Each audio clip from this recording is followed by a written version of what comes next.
এবার এরকম কেন হয়? এরকম তখনই হয় যখন পিতা বুঝতেই পারেন না যে তার জীবনের আসল ধন কি। সেই আসল ধন তার সন্তানকে সে দিতেই পারে না। যদি পিতা তার সন্তানকে কর্মের জ্ঞান দিতে পারেন, উচিত কোনটা অনুচিত কোনটা সেই শিক্ষা দিতে পারেন, সংস্কারের প্রকৃত শিক্ষা দিতে পারেন, তবে সেটা ধনের থেকে অনেক বেশি গুরুত্বপূর্ণ। এটাই হলো জীবনের বাস্তব ধন। আপনি সেই কথা তো অবশ্যই শুনে থাকবেন, কুসন্তান হলে ধন সঞ্চয় করে কি হবে, সুসন্তান হলে ধন সঞ্চয় করে কি হবে। সন্তান যদি কুপুত্র হয় তাহলে সব নষ্ট করে ফেলবে, আর সন্তান যদি সুপুত্র হয় তাহলে ধন থাকুক না থাকুক সে নিজেই কর্মের পথে অগ্রসর হয়ে ধন অর্জন করবে আর নিজের জন্য এক উজ্জ্বল ভবিষ্যৎ গড়ে তুলবে। তাই সন্তানকে সম্পদ দেওয়ার আগে কর্মের জ্ঞান দান করুন, সুশিক্ষা প্রদান করুন, কারণ এটাই হলো জীবনের প্রকৃত ধন। আসুন আর আমার সাথে ভালোবেসে বলুন, রাধা রাধা। যা বাধা দেয় তা হলো অবরোধ, যা এগিয়ে নিয়ে যায় তা হলো বিকাশ, আর যা ভাগ করে দেয় তা হলো গুণ। আপনি সবাইকে আনন্দ দিন, তার বদলে আপনিও আনন্দ পাবেন। আপনি সবার মধ্যে প্রেম ছড়ান, আপনিও তার বদলে প্রেমই পাবেন। এই দেখুন না, মেঘেদের দেখুন। এই যে মেঘ, এই মেঘের গুণ এইটা নয় যে এরা জল সংগ্রহ করে রাখে। এদের গুণ হলো এটাই যে এই মেঘ সকলের মধ্যে জল ভাগ করে দেয়। ধরিত্রীর এবং জগতের তৃষ্ণা নিবারণ হয়। সূর্য, সূর্যের গুণ এইটা নয় যে সে সব থেকে বেশি তেজস্বী। তার গুণ হলো এটাই যে সে নিজের তেজ সবার মধ্যে ভাগ করে দিতে পারে। ঠিক সেইভাবেই জীবনে আনন্দ, উল্লাস, প্রেম এই সব কিছুই ভাগ করে নিতে শিখুন। এটাই হলো একটা গুণ, আর তার বদলে আপনি দ্বিগুণ আনন্দ, দ্বিগুণ উল্লাস, দ্বিগুণ প্রেম অবশ্যই পাবেন। যদি আপনি এই সব কিছু নিজের কাছেই জমিয়ে রাখেন তাহলে আপনি নিজের বিকাশে নিজেই বাধা দেবেন। আসুন আর আমার সাথে ভালোবেসে বলুন, রাধা রাধা। রাত্রিবেলায় যখন আলোকিত জোনাকিদের দেখেন তখন মন প্রসন্ন হয়ে ওঠে। এদের দেখতে খুবই সুন্দর লাগে। আর এমন ঠিক কেন হয়? প্রথম হলো এটাই যে রাতের বেলায় চতুর্দিক অন্ধকারাচ্ছন্ন থাকে। এমত অবস্থায় যদি আমরা কোথাও একটু প্রকাশ দেখি তাহলে সেটাই আশার কিরণের ন্যায় মনে হয়। সেই প্রকাশই আমাদের মন প্রসন্ন করে তোলে। আর সেই জন্য যে সকল মানুষ রাতের বেলায় কোনো জোনাকি দেখতে পান তারা প্রসন্ন হয়ে যান। এবার কখনো কখনো জীবনে আমাদের মনে হয় যে চতুর্দিকে শুধুমাত্র অন্ধকারই হয়ে আছে। প্রত্যেকেরই তা কখনো মনে হয়। আর তখনই আমাদের নিরাশ হলে চলবে না, আমাদের দুঃখী হলে চলবে না। সেই সময় আমাদের খুঁজতে হবে নিজেদের আশেপাশে, চতুর্দিকে আর কোথাও না কোথাও আমরা প্রকাশ অবশ্যই দেখতে পাব, আশার একটা কিরণ অবশ্যই দেখতে পাব। কেউ এমন একটা কর্ম করেন যেটা দেখে আমরা প্রেরিত হয়ে যাই। আর এমন কোনো কর্ম যদি আপনারা করেন তাহলে সেই কর্ম আপনার মনকে প্রসন্ন ভাব, আনন্দ এবং ভালোবাসা দ্বারা ভরিয়ে তুলবে। আপনার অন্তরের সেই অন্ধকারের অন্ত করবে, দুঃখেরও অন্ত করবে। আর এই মন প্রসন্ন ভাব নিয়ে বলবে, রাধা রাধা। মানুষের শরীরের বিভিন্ন অঙ্গ দ্বারা ভিন্ন ভিন্ন প্রকারের কাজ করা হয়। আর সেই জন্য মানুষ নিজের শরীরের যত্ন করে, তার খেয়াল রাখে, নিজের শরীরকে সুস্থ রাখে, স্বচ্ছ রাখে, বস্ত্র পরিধান করে, আর কোথাও আঘাত লাগলে ক্ষতস্থান ঢেকে ফেলে। মানুষের শরীরে এমন একটি অঙ্গ আছে যা চোখে দেখা যায় না, যা অদৃশ্য থাকে, কিন্তু সেইটা দিয়ে মানুষের বিষয়ে অনেক কিছু জানা যায়। এবং মানুষের শরীরের সেই অঙ্গের নাম হলো বাণী, আপনার ভাষা। আপনি যেভাবে কথা বলেন, যার সাথে কথা বলেন, আপনি যেভাবে শব্দ চয়ন করেন, তার দ্বারা আপনার বিষয়ে অনেক কিছু বোঝা যায়, আপনার ব্যক্তিত্বের বিষয়ে অনেক কিছু বোঝা যায়। সেই জন্য সবসময় কিছু বলার আগে একটু ভেবে নিন, নিজের কথার ওপর একটু নিয়ন্ত্রণ রাখুন। আমার কথা শুনুন, এই হৃদয়কে শুদ্ধ করে তুলুন। যদি এই হৃদয় শুদ্ধ থাকে তাহলে সর্বদা মধুর বাণী নির্গত হবে, যা সবাইকে প্রফুল্ল করে তুলবে। আর তখন এই মন প্রসন্ন হয়ে বলবে, রাধা রাধা। জীবনে যদি আপনি বন্ধু লাভ করতে চান তাহলে আপনাকে অনেকগুলো কাজ করতে হবে। প্রথমে একজন যোগ্য পাত্র সন্ধান করতে হবে, তারপর তার সাথে সময় কাটাতে হবে, সুখ দুঃখে তার সাথে থাকতে হবে, তবে গিয়ে সে বন্ধু হবে। কিন্তু যদি আপনি শত্রু খুঁজতে চান তাহলে কোথাও যাওয়ার দরকার নেই, কারণ আপনার সবথেকে বড় শত্রু আর কোথাও নেই, আপনারই মনের মধ্যে, আপনার চেতনায় রয়েছে। ক্রোধ, মোহ, লোভ, কাম, মদ, মাৎসর্য। এ এমন 6 সবথেকে বড় শত্রু যা আপনার আগামী 7 জন্ম নষ্ট করে দিতে পারে যদি আপনি এদের না সামলাতে পারেন।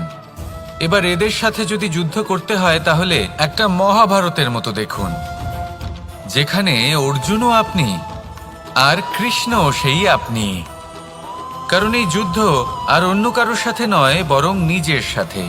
এগুলো অন্তর মনের যুদ্ধ, আর এটা জয় করা যেতে পারে নিয়ন্ত্রণ এবং অনবরত চেষ্টার দ্বারা। তাই এটাই করুন, এই 6 শত্রুকে পরাজিত করুন এবং আমার সাথে ভালোবেসে বলুন, রাধা রাধা। কোনো গাছের গায়ে লেগে থাকা ফলকে দেখুন, সে কতটা সুখী অনুভব করে, কতটা সুরক্ষিত অনুভব করে। তার যে খাবারের প্রয়োজন পড়ে তা সে গাছের শিকড় থেকে পেয়ে যায়। গাছের শাখা, ডাল তাকে সাহায্য করে থাকে, পাতা তাকে আশ্রয় দেয়, ওকে ছায়া প্রদান করে। কিন্তু সেই ফল যদি ওখানেই থাকে তাহলে কি হবে? উচিত হবে না। ওই ফলকে ছেড়ে পড়ে যেতে হবে, মাটিতে পড়তে হবে, সেটা ফেটে যেতে হবে, নিজের বীজকে মাটির নিচের অন্ধকারে পৌঁছে দিতে হবে। তারপর সে রূপ পাল্টাবে আর এক অঙ্কুরে রূপান্তরিত হবে। অঙ্কুর যা বৃক্ষে রূপান্তরিত হবে, বৃক্ষ যা অনেক ফলকে জন্ম দেবে।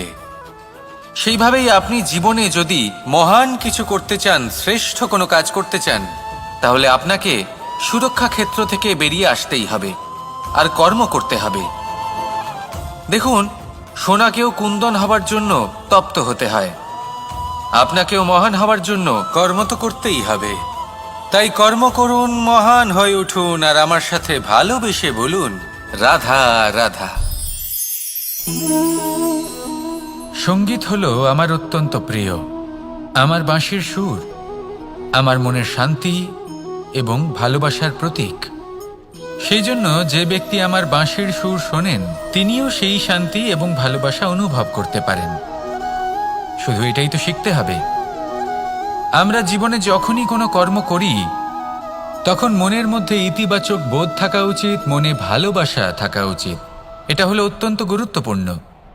যদি আপনার মনের ভেতরে ঘৃণা, বিদ্বেষ, ক্রোধ, ঈর্ষা এইসব বোধ থাকে এবং আপনি কোনো কর্ম করেন, তাহলে আপনি এই আবেগগুলোই সংসারে ছড়িয়ে দেবেন। আপনার আশেপাশের মানুষজন এই বোধ অনুভব করবেন, এগুলোই অনুসরণ করবেন, আর এই সব আবেগই আপনি আশেপাশে দেখতে পাবেন। তার বদলে যদি মনের মধ্যে ভালোবাসা থাকে, ইতিবাচক বোধ থাকে, সত্যের প্রতি শ্রদ্ধা এবং করুণা থাকে, তাহলে এই সকল আবেগ আপনি সংসারের মধ্যে ছড়িয়ে দেবেন, আর সেটাও মানুষ অনুভব করবেন এবং এগুলো অনুসরণ করবেন। আপনার আশেপাশে আপনি কোন আবেগ দেখতে চান সেই নির্বাচন আপনারই। আপাতত আসুন আর আমার সাথে ভালোবেসে বলুন, রাধা রাধা। এই বৃহৎ বৃক্ষকে দেখুন, অত্যন্ত শক্তিশালী বৃক্ষ। এটা সবারই প্রিয়, তা সে ছোট হোক বা বড়, বৃদ্ধ হোক বা জোয়ান, সবাই ভালোবাসে এই বৃক্ষকে।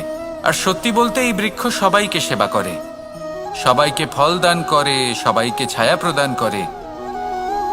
দূর থেকে দেখে মনে হয় এর কোনো পরিচর্যার প্রয়োজনই নেই, কিন্তু একজন কুশল মালী এইভাবে ভাবেন না। তিনি সময় অন্তরে খুব খুঁটিয়ে এই গাছ নিরীক্ষণ করেন, দেখতে থাকেন। যদি কোনো এমন শাখা থাকে যা রোগগ্রস্ত, তাহলে সেটা কেটে আলাদা করে দেন। যদি এমন কোনো শাখা থাকে যা মৃত, তাহলে সেটা আলাদা করে দেন। আর এইভাবে উপযুক্ত দেখাশোনা করার কারণেই এই বৃক্ষ এইভাবে সুস্থ হয়ে থাকে, সতেজ হয়ে থাকে, সবার সেবা করতে থাকে। আপনাকেও নিজের সাথে সেটাই করতে হবে। নিজের জন্য আপনাকে একজন কুশল মালী হয়ে উঠতে হবে। রক্ষা করতে হবে নিজের শরীরের, নিজের মনের। আপনার শরীর যদি রোগগ্রস্ত হয়ে পড়ে তাহলে ওষুধ গ্রহণ করতে হবে। যদি এই মন কোনো এক কারণে বিচলিত হয়ে পড়ে তাহলে তার থেকে নিজেকে মুক্ত করতে হবে। আপনি যদি নিজের যত্ন নেন তবেই এই বৃক্ষের মতো হতে পারবেন, সেই বৃক্ষ যে সবারই প্রিয়, সবাইকেই সেবা করে। আসুন আমার সাথে ভালোবেসে বলুন, রাধা রাধা। বর্ষার ঋতু যখনই আসে আনন্দ এবং উচ্ছ্বাসে মন ভরিয়ে তোলে। কখনো আপনি এটা ভেবে দেখেছেন যে এই বর্ষা যা আমাদের মনকে উচ্ছ্বাসে ভরিয়ে তোলে, সে নিজে কতটা পরিশ্রম করার পরে আমাদের কাছে আসে? নদী হোক, সরোবর হোক, সমুদ্র হোক, তাকে সূর্যের তাপ সহ্য করতেই হয়। বাষ্প হয়ে আকাশে উড়ে যেতেই হয়। আকাশে গিয়ে কঠোর শীতলতার সম্মুখীন হতেই হয়। সেই ঠান্ডা সহ্য করতেই হয়। আর তারপর এই বর্ষা আমাদের গায়ে ঝরে পড়ে, কারোর তৃষ্ণা নিবারণ করে, আবার কাউকে আশ্বাস দিয়ে যায়। সেইভাবে জীবনে যদি আমাদের কোনো বড় কাজ করতে হয় তাহলে আমাদের কঠোর এবং নিরন্তর পরিশ্রম করতেই হবে। আর যে ব্যক্তি এই পরিশ্রম করার পরেও কোনো একটি নির্দিষ্ট স্থানে পৌঁছে যাবার পরেও বিনম্র থাকেন, সেই ব্যক্তি অমরত্ব লাভ করেন। তিনি হলেন সেই ব্যক্তি যাকে সমগ্র সংসার ভালোবাসেন। তাহলে সবসময় মনের মধ্যে বিনম্র ভাব বজায় রাখুন আর আমার সাথে ভালোবেসে বলুন, রাধা রাধা। আমাদের সকলের জীবনেই দুই ধরনের ব্যক্তি থাকেন, বন্ধু এবং শত্রু। তারা হলেন আমাদের প্রিয় বন্ধু, যারা আমাদের জীবনে সবসময় আমাদের পাশে থাকেন। কখনো কখনো আমরা তাদের জন্য কিছুই করি না, তাও তারা আমাদের আনন্দ প্রদান করেন, ভালোবাসা প্রদান করেন। আর অন্যদিকে থাকে আমাদের শত্রু। দেখতে গেলে যখন আমরা জন্ম নিই তখন কিন্তু আমাদের কোনো বন্ধু থাকে না, আমাদের কোনো শত্রুও থাকে না। কিন্তু যত ধীরে ধীরে আমরা জীবনে এগোতে থাকি, আমাদের বয়স বাড়তে থাকে, তখন আমাদের বন্ধু আর শত্রু এই দুইয়ের সংখ্যা বাড়তে থাকে।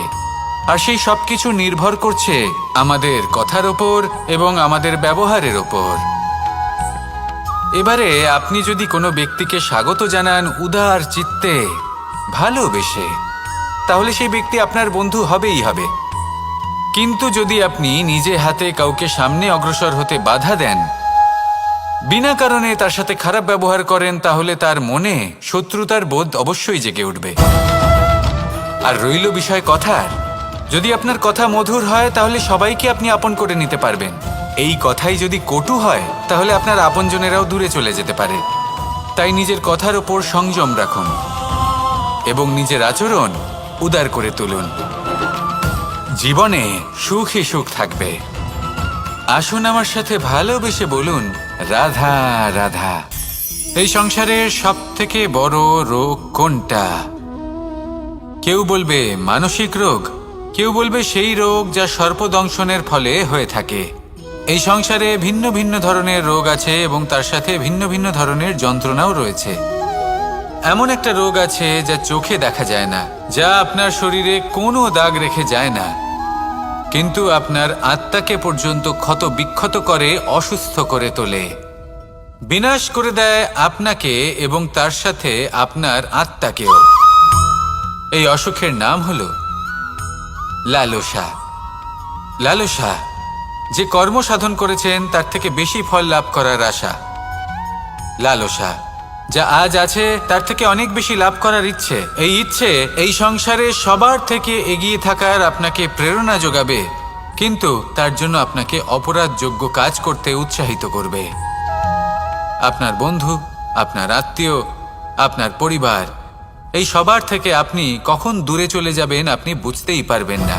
উচিত অনুচিত কোনটা, ধর্ম অধর্ম কোনটা, সব ভুলে যাবেন আপনি।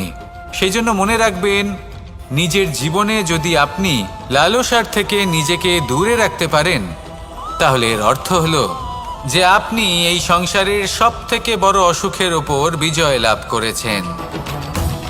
আসুন আমার সাথে ভালোবেসে বলুন, রাধা রাধা। বন হলো আমাদের সবারই প্রিয়। সেখানকার সৌন্দর্য, শান্তি, সেখানকার পরিবেশ আমাদের সকলের ভালো লাগে এবং সেখান থেকে আমরা কাঠ পাই, যা সংসারে আমাদের জীবনে আমাদের খুব সহায়ক হয়ে ওঠে। এর দ্বারা আমরা অনেক কিছুই প্রাপ্ত করতে পারি, অনেক বাদ্যযন্ত্র আমরা লাভ করতে পারি। এর অনেকভাবে প্রয়োগ সম্ভব। কিছু কাঠ অত্যন্ত সুগন্ধি হয় যা আমরা ঈশ্বরকে নিবেদন করি, যেমন চন্দন। এবার ভাবুন, একজন অসাবধানী ব্যক্তি, তার হাত থেকে ছোট্ট একটা আগুনের ফুলকি যদি সেখানে পড়ে, তাহলে তা সমগ্র বনকে ভস্ম করে দিতে পারে। আর যখন এই আগুন ছড়িয়ে পড়ে, তখন তা কাউকে রেহাই দেয় না। অন্য বৃক্ষকে নয়, পাতাকে নয়, ফলকে নয়, কাঁটাকে নয়, কাউকে নয়, পথে যাকে পায় তাকেই ভস্ম করে দেয়। এই ছোট্ট আগুনের ফুলকি। কিন্তু এই ছোট্ট আগুনের ফুলকি সবার আগে কাকে ভস্ম করে? সেই সকল ছোট ছোট শুকনো পাতা, সেই ছোট ছোট গাছের ডাল। ঠিক সেইভাবেই আপনার জীবনে একজন খারাপ ব্যক্তি এসে হয়তো আপনার সমগ্র জীবন ধ্বংস করে দিতে পারে। আর আপনার এই জীবনে এই ছোট ছোট শুকনো পাতা এবং এই ছোট ছোট শুকনো কাঠ আপনার ছোট ছোট স্বার্থ। আপনার স্বার্থের দ্বারা এই অশুভ ব্যক্তি আপনার মনে অশুভ আবেগ বাড়িয়ে তুলবে এবং আস্তে আস্তে আপনার জীবন শেষ করে দিতে পারে। তাই মনে রাখবেন, এই জীবন অমূল্য। আপনি হলেন অমূল্য। এই জীবন যাপন করুন এবং এই জীবনের কাছে পৌঁছানোর দ্বার আর কোথাও নেই, আপনার কাছেই আছে। আপনার মনে, আপনার বিবেকে, আপনার দৃষ্টিভঙ্গিতে, আপনার ভাবনাতেই আছে। এই দ্বারকে খুলুন, জীবন সফল হবে আর ভালোবেসে বলবে, রাধা রাধা।